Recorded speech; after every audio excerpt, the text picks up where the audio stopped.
እዮብ እዮብ አፋድርጋለሁ ናውጣ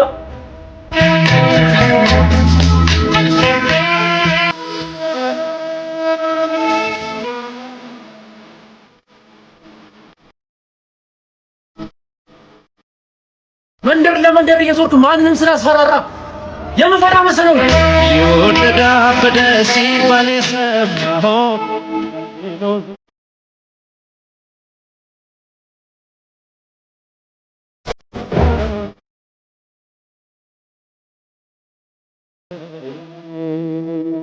የዚያን ቀን በሰላም ወደ ቤት የተመለስኩት ፈጣሪ ጠባቂ መልአኩ ልኮ ጋርዶኝ መሆን አለበት እንጂማ ያንን ተራራ የሚያህል ዱርዬ እንዳይሽጥ እንዳይለወጥ አድርጌ አበሻቅጨው እንኳን በሰላም መመለስ በቤት መመለሴም ተአምር ነበር። ግን ሆነ ልክ የማደንዘዣ መርፌ እንደወጉት ሰው ሆኖ ፍዝዝ ብሎ ሲመለከተኝ የነበረው እንኳን እኔ በዚያ ጋንጋን በሚሸት ትንፋሹ እፍ ቢለኝ ሱሉልታ የሚገኝ ላንጌሳ ቀርቶ መሳሪያ ለታጠቀ ፖሊስ የማይመለስ ጉድ ነው።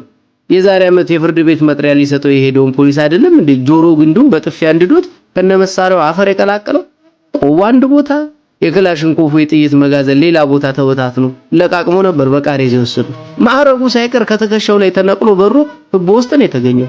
ምን እሱ ብቻ ጋሽ አለበልንስ ቢሆን እንዲህ ሁለት የፊት ጥርሱን በቡጥ ያርግፎ አፉን የጋራዥ በር አስመስሎት የቀረው ማን ነው?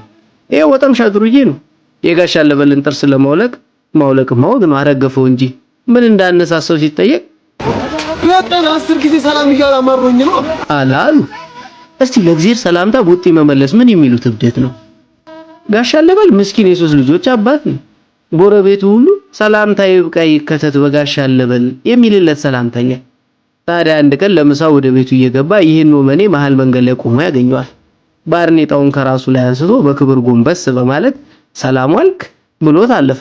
ሰው መስሎት አለፍ ከማለቱ ዱርዬው እንዳንዳሽ ነገር ተወርውሮ ኮሌታውን ከኋላ ጨምድዶ ከያዘ በኋላ በዛ ግድንግድ ጉማጅ በሚያክል እጁ በቡጢ ከመሬት ደባለቀ።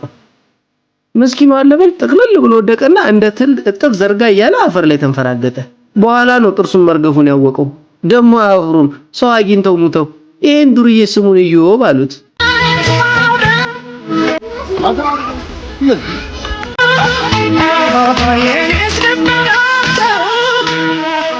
ሌላ ጊዜ ደግሞ ኢዮብ ጌታን ተቀብያለሁ ካሁን በኋላ ወንጌል ሰባኪ ነኝ አለና መጽሐፍ ቅዱስ ይዞ እዚያችሁ ሁሉ ጊዜ የሚቀመጥበት ድንጋይ ላይ ተቀምጦ አላፊ አግዳሚውን እያስቆመ ስብከት አይሉት ማስፈራሪያውን ጀመረ። ሰው ነፍሱ ሲቀየር እንዴት ወንበሩ አይቀየርም? ተተውታ ሄዱ ነገር ኢዮብ ሆነባቸው። ከሰማዩ እሳት በፊት የኢዮብ ቡጢ ትዝ እያላቸው ደግሞም ጋሽ አለበልን ያየ ኢዮብን ከኋላው አድርጎ እንዴት በሰላም ይራመዳል ብለው ቁሞ ይሰሙት ጀመረ።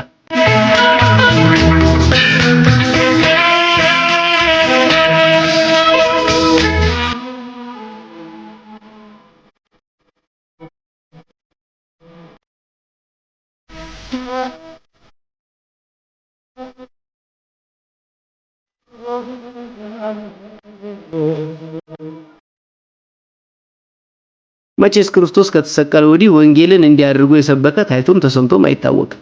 ድንገት አንዱ መንገደኛ ፊት መንገዱን ዘግቶ እንደ ጅብራ ይገተርና የደፈረሰ አይኑን አፍጥጦ ኢየሱስ ጌታ ነው ሲል ማን ወንዱ ነው የሚቃወም?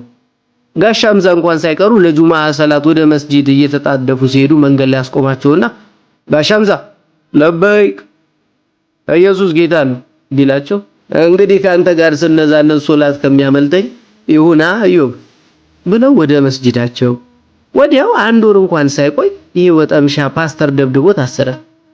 ለምን ፓስተሩ እንደበደብክ ቢባል ክፉ መንፈስ አለብህ ብሎኝ ነው አለ። ከስር ሲፈታ መጽሐፍ ቅዱስን ጣጥሎ ወደ መጠጥ ቤቱ ተመለሰ።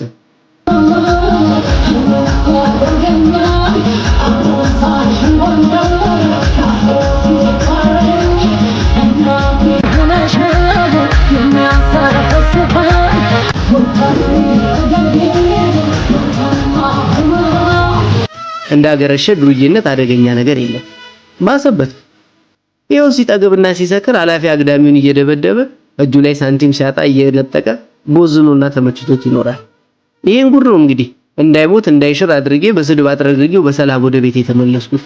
ያው ቤቱ ሄጄ እፈልጋለሁ ናውጣ ብዬ ምን አገናኛችሁ የሚል አይጠፋ መቼስ ጎዶሎ ቀን ነው። ኢዮብ የባለቤቴ ታላቅ ወንድም የመጀመሪያ ልጃችንን የወለድን ጊዜ እንደወጉ ቁርጥ አባቱን ከሚለው አራስ ጠያቂው ይልቅ ኢዮብ ያጎት ሆነ ባዩ በዛ። አንድ ቀን ታዲያ ይሄ አጼ በጉልበቱ የማይታለፍ መስመር አለፈ። እንኳን አንድ የመንደር ዱርዬ ሞት ራሱ መጥቶ ፊቴ ቢቆም የማልደራደርበት ጉዳይ ዘነኮረ። አበድኩ። እግሮቼ እንደ እግር ሳይሆን እንደ ክንፍ አብረው ወደ ቤት ወሰዱ።